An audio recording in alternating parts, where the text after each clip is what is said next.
How's this for a view today, right? Snowing again. You might actually be in a winter of finances. I get it. Been there, done that. Had a couple of roller coaster rides along this last 40 years, and boy, I know how to crawl out from underneath a rock. Come on, follow me, get your gear on.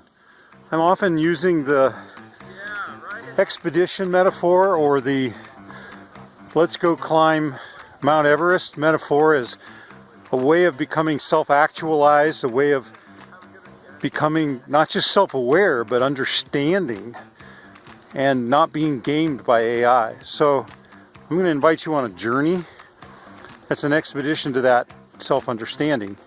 And you can subscribe to the channel and follow, or you can join us at a meetup, or you can just jump into one of our expeditions at any one of a number of locations. It starts with contacting us. And then, got to get your gear on. You got the right idea. Oh yeah. Welcome to this week's episode. I think we're going to redo, but it's definitely going to be confusing. Well, not really. Daniel, you mean review? Okay, maybe. I don't want to lose you. I know it's a lot to wrap your head around. I really do have your best interests in mind. This transformation process of getting to know who you are, not just awareness, but actual understanding so that you can know yourself better than AI knows you, so that you don't fall into that snare and not lead your family in the right direction. I know I don't want to lose you on it, but I'm going to talk a little bit about theoplexis. Theoplexis. Who's Theoplexis? Yeah. I do not know him. Okay. It's hard to remember. I know it's hard to remember. Daniel, you made it up from the Latin theo and plexus. Okay, thank you, Faye. Thank you. Yes, it is most Got certainly a concatenation of theo and plexus. Theo, the one.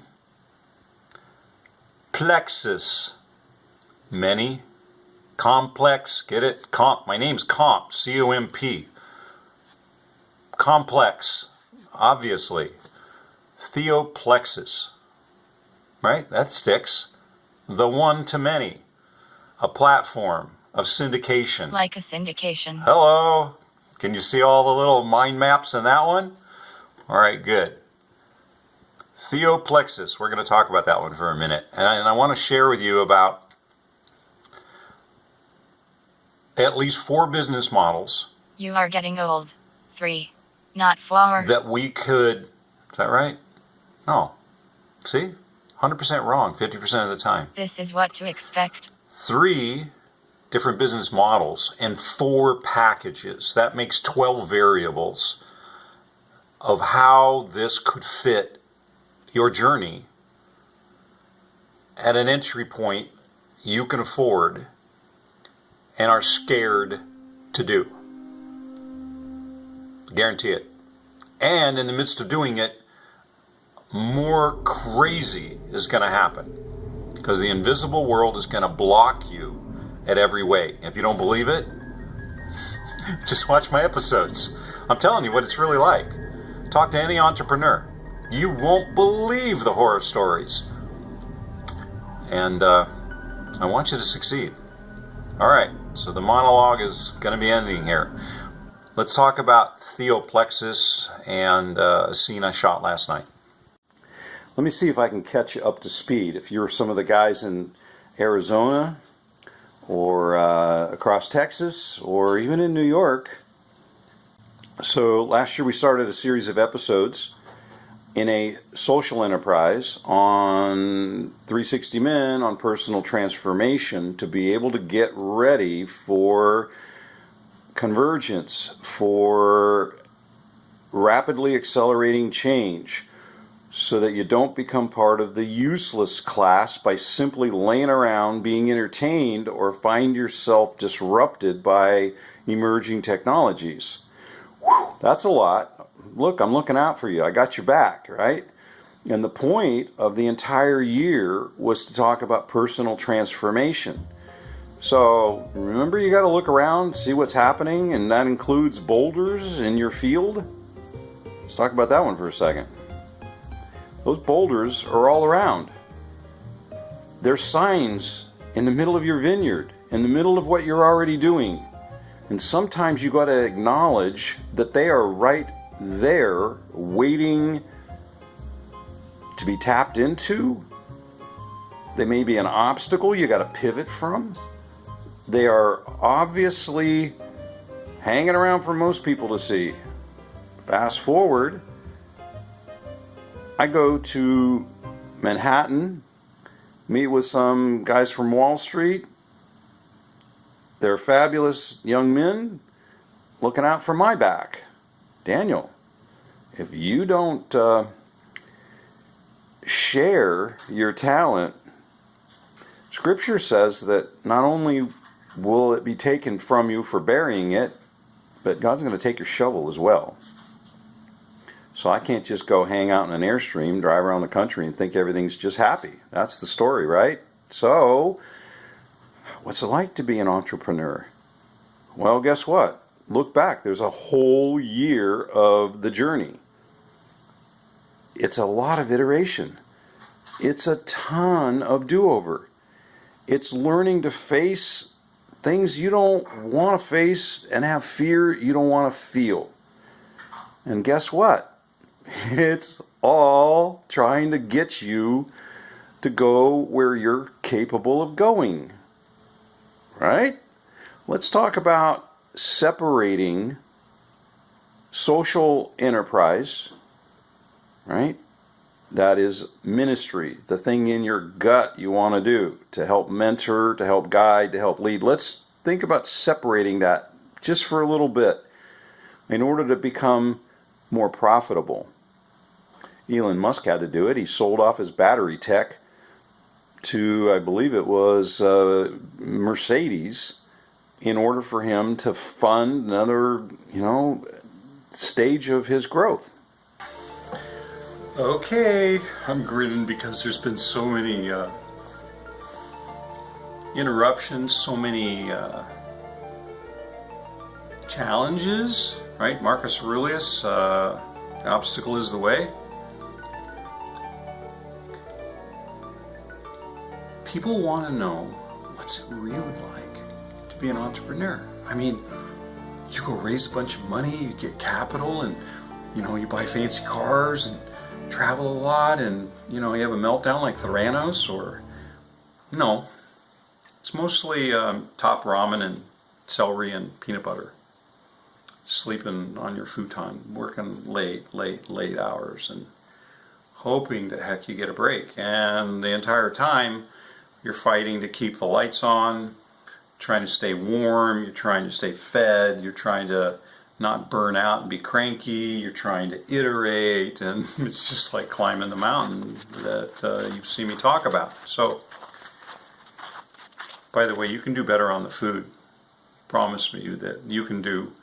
We got all kinds of good recipes, and you can eat really, really well for very moderate price. You and I are probably just getting to know each other. You can look back at the whole year of 360 Men and really get to know who I am. But it's pretty clear. I'm not trying to hawk a platform. I, in fact, have had to been pushed a little next to the edge to even make this happen. But I am excited because I'm having conversation with a number of you that's pretty amazing. Some of you guys have been really, and gals, you've been really beat up. You've been having to persevere in a lot of ways. And some of them are kind of obnoxious, but we're not going to worry about half of the naysayers. We're just going to do what we do, persevere, push through this, get you onto a platform of your own so you don't have to be a content creator, but you can be a platform owner. You can change lanes ahead of dataism, not be part of the useless class like most people are going to be. Oh, big words. No, go watch previous episodes. It's all there. Whole history. I want to talk to you about 3 different ways that we can work together. 3 different business models that we can explore, and there's at least 4 different revenue streams for you. And depending on which of the 4 revenue streams and which of the 3 business models, right, we can mix and match all of that together, form a contract, whether you want to call it digital franchising, a brand ambassador, a license to use the platform under your own private label, your own brand, or to be a distributor and resell it. A whole bunch of ways, but here's just a few that we want to talk about. This one being a sponsored relationship. This is like a nonprofit and a for-profit being together. Members of an association, a church, a club, a co-op, in some way being able to partner with each other, whether it's your agency and a ministry that you feel deeply about. We could build a syndication for both of those to collaborate within, and the for-profit side to fund the ministry side. Okay, another way would be to actually split them apart, have 2 different separate fractals, 2 separate syndications, where one of those syndications is available to the business enterprises that are fans or sponsors of the other. So you can do a social enterprise, mentoring, ministry, facilitating a cause, getting public awareness and truth out there about something that a group of businesses care about, and do it on 2 separate platforms, but we'll build them in tandem. Okay, that's the second. Third one is a facilitated one. That might be an agency, and I think this is what many of you will be. You'll be a digital marketer, you'll be a social marketing guru, or sticking your hand in all kinds of ways of SEO, and no black hats, no, period. We're about truth telling and about getting more of that out there. And as an agency, you have at least 4 ways. You can make money straight up by referring to us. You can make money by being the creative and doing the posting with a markup direct to your customer, or just having them subscribe to us and having a royalty from that. Or third, you can do a co-op, right, as one of these, which may be that you get a bunch of your different peers together in different verticals, and like a photographer, a writer, a videographer, a kid that flies a drone, social media. You may all want to share the platform costs and work collaboratively. Yeah, work together. That may be the way that it works for you.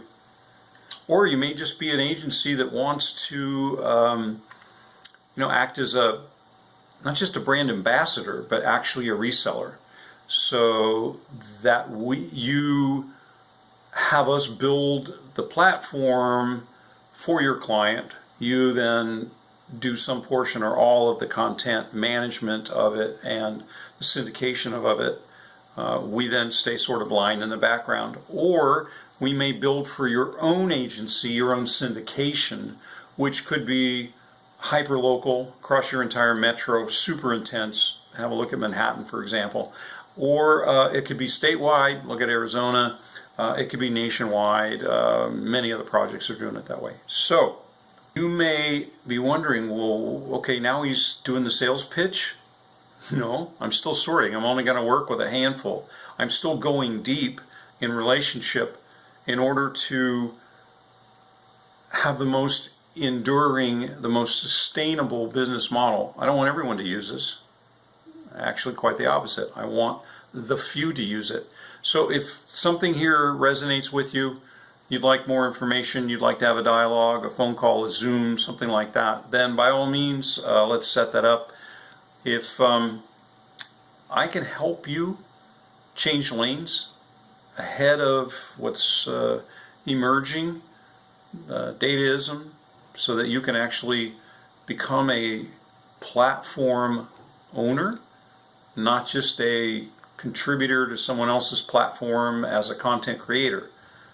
Big distinction in revenues, and ultimately the legacy that you leave, the wake you leave. And as I'm doing, doing my passion, and I've got a tool.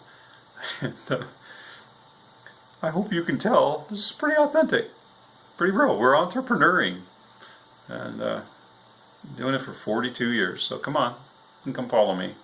I got a tool for you. All right. See you next week.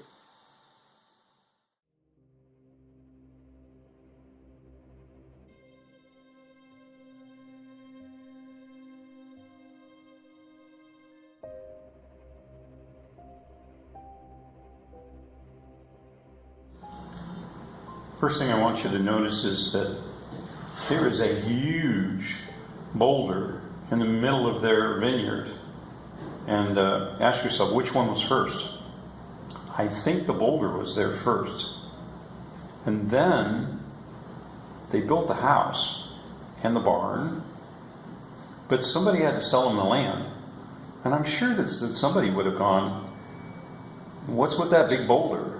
And I can just see the realtor going, oh, that boulder, that's been there forever. Don't worry about that. Oh, okay. And just let it go. So the boulder's laying in the field. You build a house and barn. You build a vineyard. And then one day, another boulder comes down and destroys your barn. Didn't see that coming. To study history means to watch the spinning and unraveling of those webs, and to realize that what seems to people in one age the most important thing in life becomes utterly meaningless to their descendants. In episode 1, we talked about scotomas and blind spots, and you can see from the vineyard there was a significant blind spot. That boulder was ready to go any decade. That'll never happen to me. Lots of interesting things are going to happen to you that you just didn't think would ever happen to you.